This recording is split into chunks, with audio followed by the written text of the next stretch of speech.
Hello, everybody. Welcome to Lakers Talk with Gerald. This is episode number 46. We are making it. We are making our way to episode 100. That was my goal back when I first started this, somewhere in the middle of November. It is now May. So this actually marks the 6 month point that I've had this podcast going. So, all right, guys, 6 month mark. Let's go ahead and congratulate, or yeah, congratulate me when you get a chance. But I'm going to celebrate this moment because I always believe in life. You always got to take time to celebrate moments in your life. You know what? Points in your life that you can, little things, big things. Sometimes, you got to celebrate the little things. And I'm going to say why. Because most times people celebrate what people consider the big things, like, say, graduating from, when you're young, you turn 13, when you turn 16, sweet 16, when you graduate high school, when you graduate college, when you get married. Yeah, those are big things and they should be celebrated. But guess what? You should also celebrate the little things that happen in life also, because those are what keep you going. Those are what keep you motivated, keep going to. And if you don't accomplish those little things, you never make it to the big things, right? All right, so that's what we're celebrating. This 6 month mark has just passed. Right about the middle of November is when I started. We had 6 months, so Lakers Talk with Gerald will continue on. Yes, it will. So, episode number 46. As I mentioned, today is May 19th. It is a Sunday. Where I am, I'm actually in Atlanta right now. If you guys don't know that about me, that I have moved to Atlanta a couple years ago, even though I was born in San Diego and have lived up in Long Beach, LA area for a matter of years and went to school, and that's where I became a huge Lakers fan and have been ever since I was 12. So, now that you know a little background about me, if you hadn't listened to the earlier episodes, that's that midway people that jumped on board later. Now you know a little bit about me. So, things I want to talk about this episode, this podcast. I want to talk about um, the different players, college prospects, NBA prospects that we have coming up, who the Lakers may or may not draft, or what we may do with that draft pick. Since we have the number four draft pick, we moved up significantly from number 11 to, which our odds said we were going to get, to number 4. So that's pretty outstanding. I'm actually excited about who the possibilities are. And the last podcast, I kind of, I broke down a list of the top 7 people that I looked up, which is one of the sites like ESPN had rated their mock draft this way. I'm just going to kind of go over that really quick again. The top 3 they said are pretty much a lock, which are Zion Williamson, Jay Morant of Murray State, and then R.J. Barrett of Duke. So I went and did a little bit of research, and I went and looked up all the different players, and I wanted to learn a little bit about each one. Watch the scouting report, read their stats in college, and just know what they're about. So at first, I was just going to look up who the Lakers could possibly pick, because they were saying those top 3 were off limits. I said, you know what? Let me look at these other players too, so I can see what they're talking about. Why is it such a lock that they're top 3? So I already knew enough about Zion Williamson because I had been keeping up with him and watching some of the games and watching the highlights and already looking up his stats, and I already knew that, yeah, he was a beast. I mean, yeah, defensive wise and offensive wise, and he's just, 6'7", 285 pounds. I mean, he already would be the second heaviest player in the NBA if he joined right now. I mean, and the dude can jump out the building, can play defense, can block. I mean, and he's exciting. So why wouldn't you pick him number 1? He could be a franchise guy. Who knows? But next is this guy that's listed as number 2, and he was pretty much a lock to be number 2 from what I was hearing. His name is Ja Morant, from Murray State, a point guard. Now, I had no idea who this guy was. Hadn't really heard much from him. I hadn't really been watching college basketball, so I really didn't have too much idea who he was. So I said, let's go watch some videos. Let's watch some scouting reports.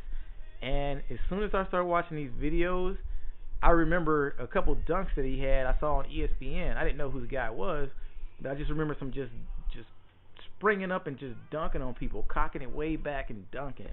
And I remember thinking, like, damn, that is a hell of a high. That's a dunk. Who is this dude? And I never remember hearing much from him after that because, like I said, I didn't really follow college basketball and I wasn't really watching the games. But I looked up and I started watching the highlights. This dude can get up there.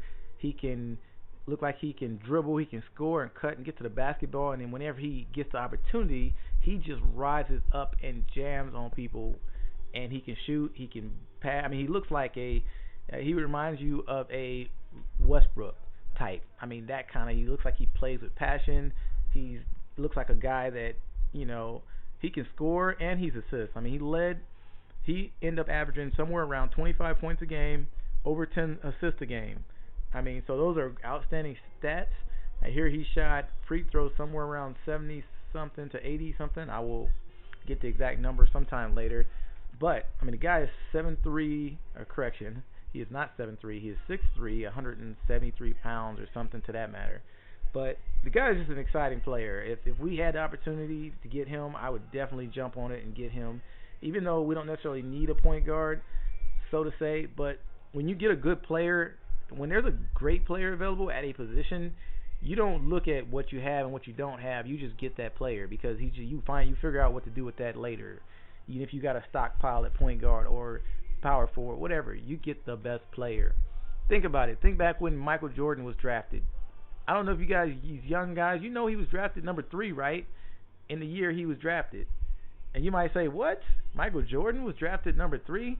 Who did they pick above him? Well, if you didn't know it, the Portland Trailblazers had the number 1 draft pick. Actually, no. It was Houston Rockets. And so they picked Akeem Olajuwon. And then after that, it was Sam Bowie, number 2, Portland Trailblazers. And people always say, like, man, why'd you pick Sam Bowie at the number 2 pick when you could have had Michael Jordan? Well, they already had, a point guard that they had that was kind of damn good from Portland Trailblazers. And for some reason, his name is just escaping me. I had it in my mind just a second ago, and now it is gone. But you guys know what I mean. So they end up picking, so it was Clyde Drexler. That's who it was. So sorry, guys. I just had a brain freeze for a quick second. But Portland Trailblazers already had Clyde Drexler, who's already a future Hall of Famer already. So they were like, well, we already got a guard. We don't need Michael Jordan. We'll get Sam Bowie, who's a center, who's supposed to be really good. And he ended up getting hurt through his career and never really turned out to be anything. So sometimes, and Michael Jordan was already being talked about as he's going to be a future all-star great before he even stepped foot in the NBA.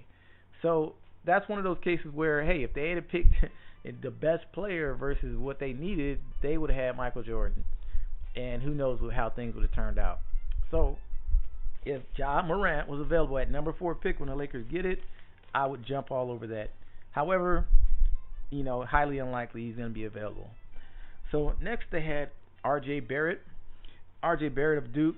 He played alongside Zion Williamson at Duke, and he averaged somewhere right around 21 or so points a game. I heard he tied Zion with the lead, and both averaged about the same at Duke.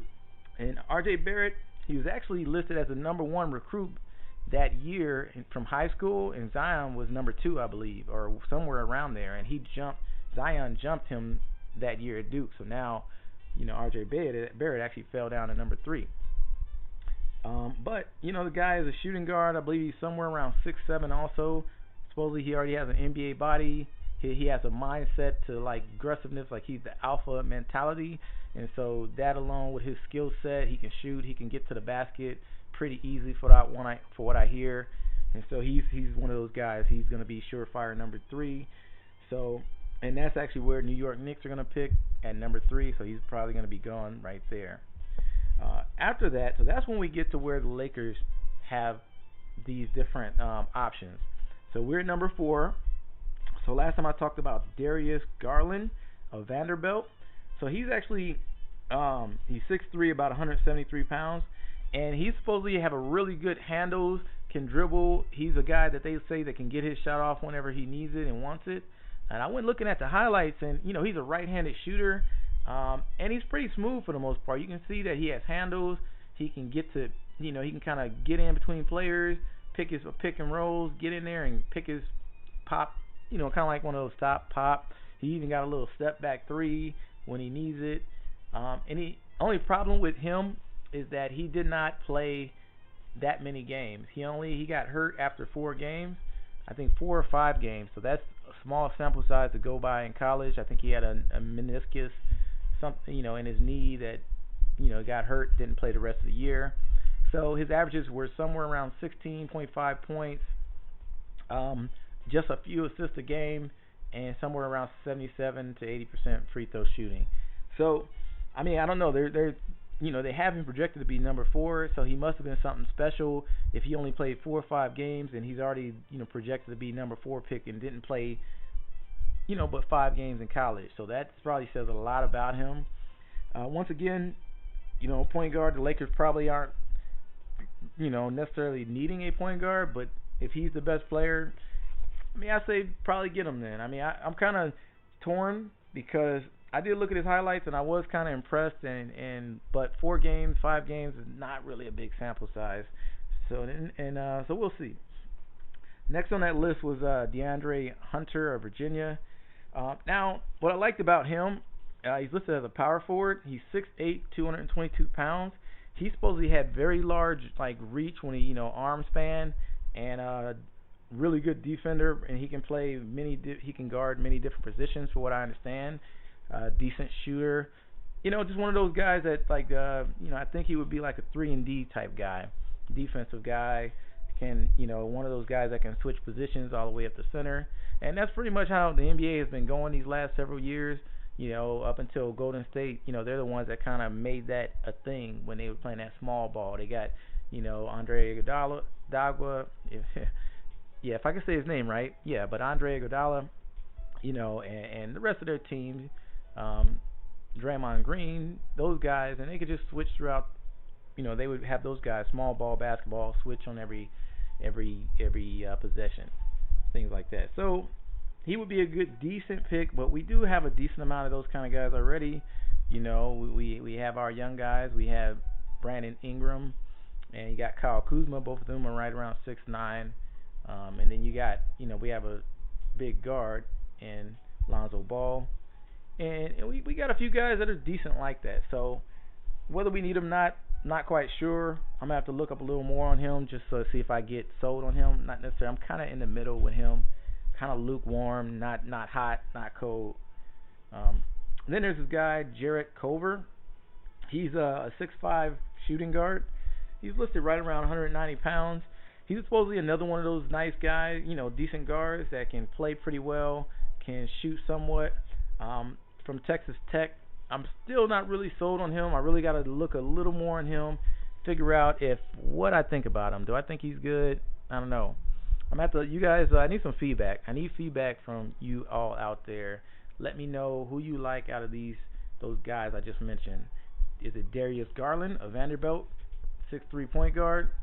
Is it DeAndre Hunter of Virginia, a power forward at 6'8", 222 pounds?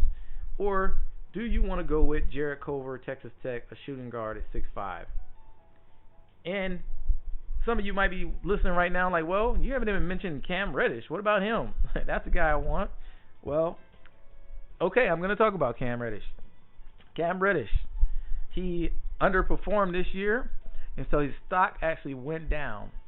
And, Cam Reddish, before college, from what I heard, is that he was a guy that he kind of shies away. Some games he's kind of has passion. Some games he's not. Some games you don't even know if he's there. He seems like he just floats around sometimes. That's what I kind of heard about him and what they were saying his weak areas were. And then when he went to Duke, he's playing behind 2 alpha male players, Zion Williamson and R.J. Barrett. And so what they said about Cam is he kind of seemed like he just floated around, disappeared, waited till he almost wasn't even the third option, might even been the fourth option sometimes on offense. But he is 6'9", 205 pounds. He was listed as one of those small forwards that can stretch the floor. And he showed to play decent defense when I looked up and was watching the clips. His three-point shooting wasn't that great this year. He's only around 33%. And so it wasn't what they thought it was going to be. They thought he was going to be this just knockdown three-point shooter, don't leave him open type of guy. But and at 6'9", 205 pounds, a decent NBA body right there. That's the kind of stretch big guy we need that can switch different positions. I looked up and he seen him get a decent amount of steals when I was watching all the highlights, and I looked up his stats. I think he's somewhere around 1.5 steals a game, and somewhere around a middle of the road block every now and then. But yeah, I don't know. From what I saw, the highlights, it just looked like meh. It didn't look like anything great, didn't look like anything fancy, but you never know sometimes. I mean, think about in Phoenix. You got old boy in Phoenix that when he was playing with Kentucky, he was coming off the bench.